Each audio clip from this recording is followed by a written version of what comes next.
Zee 24 तास एक पाऊल पुढे। ब्रेकिंग न्यूज इथे नांदेड वाघाळा महापालिकेत अशोक चव्हाणांच्या नेतृत्वाखालील काँग्रेसने जोरदार मुसंडी मारली आहे। 32 जागांवर काँग्रेसचे उमेदवार आघाडीवर आहेत तर एमआयएमचे 6 उमेदवार विजयी झालेत। राष्ट्रवादीला फक्त 7 जागांवर आघाडी मिळाली। विद्यमान उपमहापौरांचा विजय झालाय। नांदेड वाघाळा महापालिकेच्या निवडणुकांचे काही कल आपल्या हाती येत आहेत। काँग्रेसची बहुमताकडे वाटचाल सुरू झालेली आहे तर राष्ट्रवादीला अपेक्षित यश मिळू शकलेलं नाहीये। 32 ठिकाणी काँग्रेसचे उमेदवार आघाडीवर आहेत तर राष्ट्रवादीला फक्त 7 जागांवर आघाडी मिळालेली आहे। एमआयएमचे 6 उमेदवार विजयी झालेले आहेत। आपल्यासोबत आमचे प्रतिनिधी केशव गुणसे पाटील आहेत, त्यांच्याकडून या संदर्भातले अपडेट्स घेऊयात। केशव, काय चित्र दिसतंय सध्याचं? एकंदर चित्र बघता काँग्रेसने बहुमताकडे वाटचाल केली असं आपल्याला म्हणता येऊ शकेल, कारण आतापर्यंत जे काही कल पुढे आलेले आहेत त्यानुसार काँग्रेस 32 ठिकाणी, शिवसेना 7 ठिकाणी, राष्ट्रवादी काँग्रेस 5 ठिकाणी, भाजप एका ठिकाणी, बहुजन समाज पार्टी एका ठिकाणी आघाडीवर आहे आणि एमआयएम हा जो नवीन पक्ष आहे, हैदराबादचा पक्ष आहे, त्या पक्षाने 6 ठिकाणी विजय मिळवलेला आहे आणि हा काँग्रेससाठी एकूण मोठा धक्का म्हणता येऊ शकेल। इत्तेहादुल मुस्लिमीन नावाचा अर्थात एमआयएम नावाचा हा पक्ष यांनी काँग्रेसच्या मतांमध्ये विभाग घडवून आणून हे विजय मिळवलेला आहे। पण सर्वसाधारण विचार करता काँग्रेस बहुमताकडे वाटचाल करताना आपल्याला पाहायला मिळतंय। केशव, काँग्रेस बहुमताकडे वाटचाल करते पण तरी सुद्धा एमआयएमचा विचार करणं सुद्धा इथे आवश्यक आहे। नवा पक्ष असला तरी सुद्धा 6 उमेदवार विजयी झालेले आहेत त्यांचे।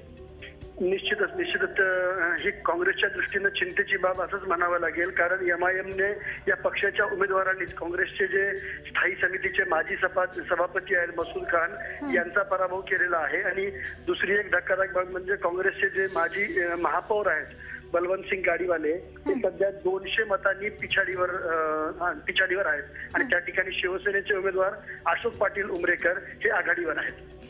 राष्ट्रवादी काँग्रेस कुठेतरी पिछाडीवर आहे असं वाटतंय, काय एकंदरीत राष्ट्रवादी बाबतीत सध्याचं चित्र आहे?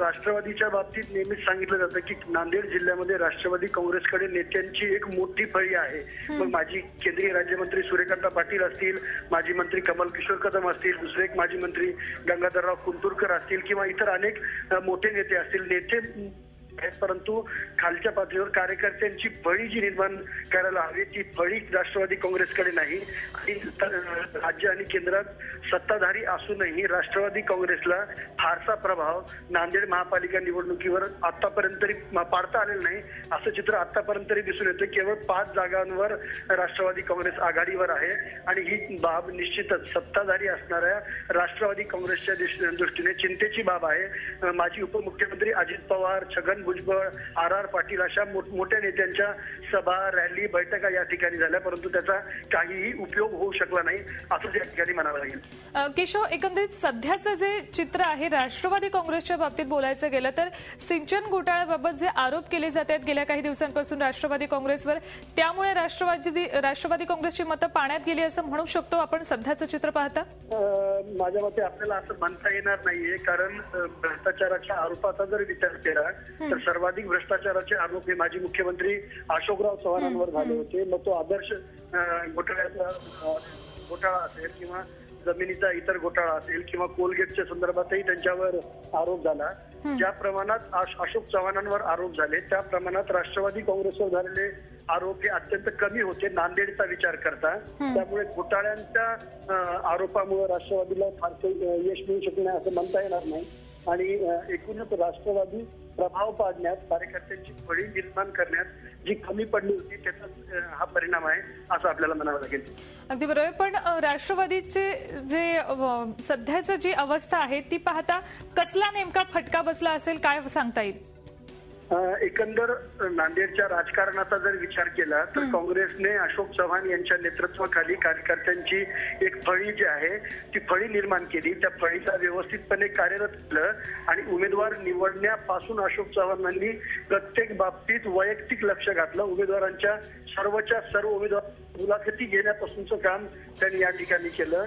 या उलट राष्ट्रवादी काँग्रेसचे नेते मंडळी पुन्हा मुलाखती घेण्यात सुद्धा फारसे रस दाखवत नव्हते आणि अंतर्गत गटबाजी करण्यातच त्यांचं जास्त लक्ष होतं असं दिसून आलं.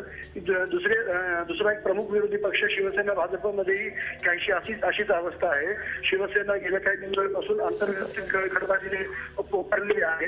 भाजपमध्येही गटबाजीचं तेच चित्र आपल्याला दिसून येतं. मागच्या वेळी 3 भाजपचे नगरसेवक निवडून आले होते, परंतु आता केवळ एका ठिकाणी भाजप आघाडीवर आहे आणि शिवसेनेला मागच्या वेळी 11 जागा जिंकता आल्या होत्या. आता केवळ 7 जागांवर आघाडीवर आहे. म्हणजे एकूणच काँग्रेसच्या विरोधात राळ उठवणाऱ्या या सर्वच, मग राष्ट्रवादी काँग्रेस असेल, शिवसेना असेल, भाजपा असेल, या सर्वच पक्षांना कुठेतरी आत्मपरीक्षण करून नव्यानं उभारीसाठी प्रयत्न करावे लागणार आहेत. आणि दुसऱ्या बाजूला MIM सारखा हैदराबादचा पक्ष या ठिकाणी येतो आणि एकूणच विरोधकांची जी एक पोकळी आहे ती पोकळी ही MIM भरून काढते, असंच या ठिकाणी आपल्याला चित्र दिसतं आहे. अगदी बरोबर. MIM ही विरोधकांची पोकळी भरून काढण्याचं काम करत आहे असं सध्याचं चित्र आहे.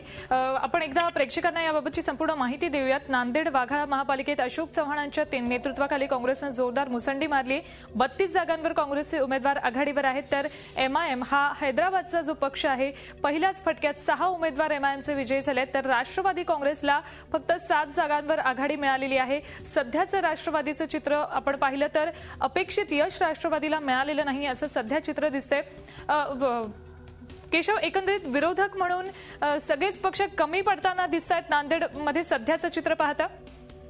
निश्चितच खूप मोठ्या प्रमाणात, फक्त कमी नाही तर मोठ्या प्रमाणात कमी पडताना दिसत आहेत असं आपल्याला म्हणावं लागेल.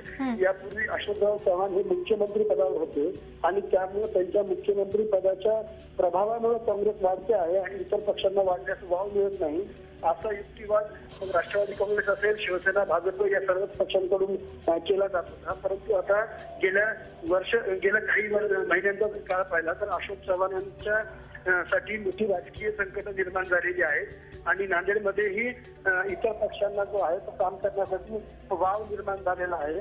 असं असताना इतर पक्ष आपला प्रभाव पाडू शकलेले नाहीत, आपले संघटनात्मक कौशल्य वापरून पक्षाला बळकटी देऊ शकलेले नाहीत, कार्यकर्त्यांना विश्वासात घेऊन त्यांची फळी निर्माण करू शकलेले नाहीत, असंच आपल्याला या ठिकाणी म्हणावं लागेल. अगदी बरोबर आहे केशव. एकंदरीत सध्याचं चित्र पाहता काँग्रेसनं आघाडी घेतलेली हे तरी दिसतंय, काँग्रेस बहुमताकडे वाटचाल करताना दिसते. तुम्ही या निकालांकडे, जे कल येत आहेत त्याकडे, निकालांकडे लक्ष ठेवून राहा. आम्ही तुमच्याकडे या संदर्भातले अपडेट्स घेत राहणार आहोत. आपण याच विषयावर चर्चा करणार आहोत. आपल्यासोबत ज्येष्ठ राजकीय विश्लेषक धारुरकर सर आहेत औरंगाबादहून. धारुरकर सर, स्वागत आपलं. सगळ्यात आधी आम्हाला सांगा, हे सध्याचं जे चित्र दिसतंय, काँग्रेस बहुमताकडे वाटचाल करताना दिसतंय, कसं विश्लेषण कराल तुम्ही ह्याचं? मला असं वाटतं की काँग्रेसचं यश हे लक्षणीय आहे. हे लक्षणीय आहे कारण अशोक चव्हाणांनी या निवडणुकीमध्ये नेतृत्व केलेलं आहे. त्यांनी गुरुतागद्दीचा, विकासाचा गुरुतागद्दी, सर्वपक्षीय आणि सर्वसमावेशक अशी भूमिका घेतली होती. तशी भूमिका जो कोणी घेईल तो मराठवाड्यामध्ये निश्चितपणे पुढे जाईल.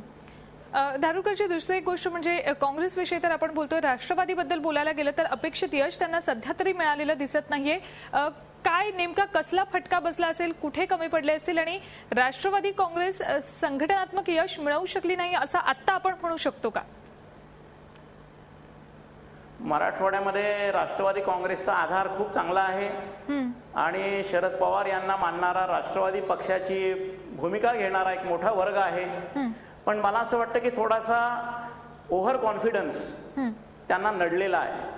त्यांना असं वाटत होतं की आम्ही निश्चितपणे यश मिळू, कारण प्रतापराव पाटील चिखलीकर यांच्यासारखे विलासरावांचे समर्थक राष्ट्रवादी काँग्रेसमध्ये ऐन निवडणुकीच्या तोंडावर पक्षामध्ये आले आणि तेव्हा पक्षाचं पारडं भक्कम झालेलं आहे.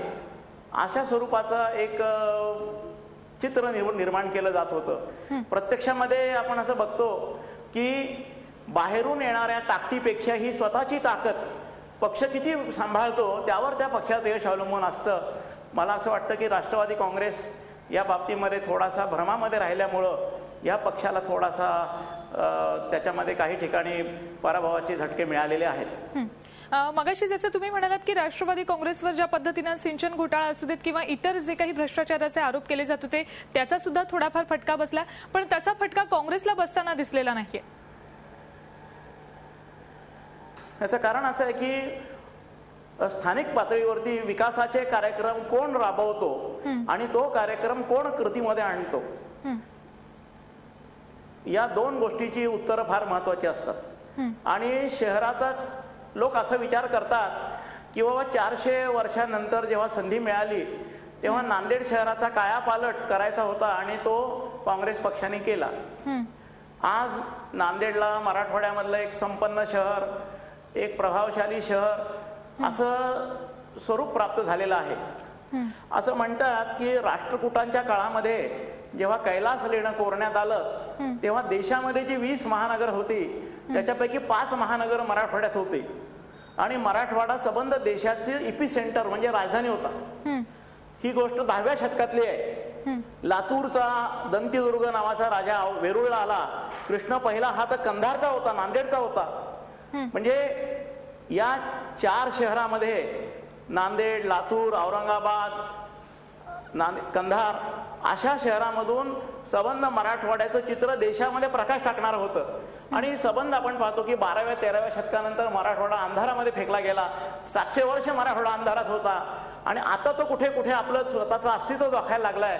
अशा वेळी विकासाचं चित्र बदलणारा, लोकांना आश्वस्त करणारा जो कोणता प्रकल्प समोर येईल त्याचं लोक स्वागत करतात असं मराठवाड्याच्या बाबतीत दिसून येतं. शिवसेना भाजप कुठे कमी पडले असं वाटतंय? शिवसेनेकडे गेल्या वेळेला 11 जागा होत्या, आता 8 जागी शिवसेना आघाडीवर आहे. शिवसेना, भाजप आणि रिपाई यांची युती होती आणि त्यांना फार मोठी संधी होती. कारण जसं 95 साली म्हटलं जात होतं की जेव्हा संभाजीनगरमध्ये किंवा औरंगाबादमध्ये जेव्हा शिवसेना सत्तेत आली तेव्हा लगेच पुढच्या निवडणुकीमध्ये विधानसभेमध्ये शिवसेना सत्तेत आली होती. म्हणजे मराठवाड्यामधल्या एखाद्या मोठ्या शहरामधली निवडणूक कोण जिंकतो याच्यावर पुढचे संकेत अवलंबून असतात. या दृष्टीनं विचार करता औरंगाबाद, जालना या भागामध्ये शिवसेनेनं जो होल्ड निर्माण केला होता तसा होल्ड नांदेड वाघाळा महापालिकेमध्ये शिवसेना, भारतीय जनता पार्टी आणि रिपाई युती निर्माण करेल असं लोकांना वाटत होतं. प्रत्यक्षामध्ये 3 गोष्टी घडल्या. एक, संघटन कमी पडलं.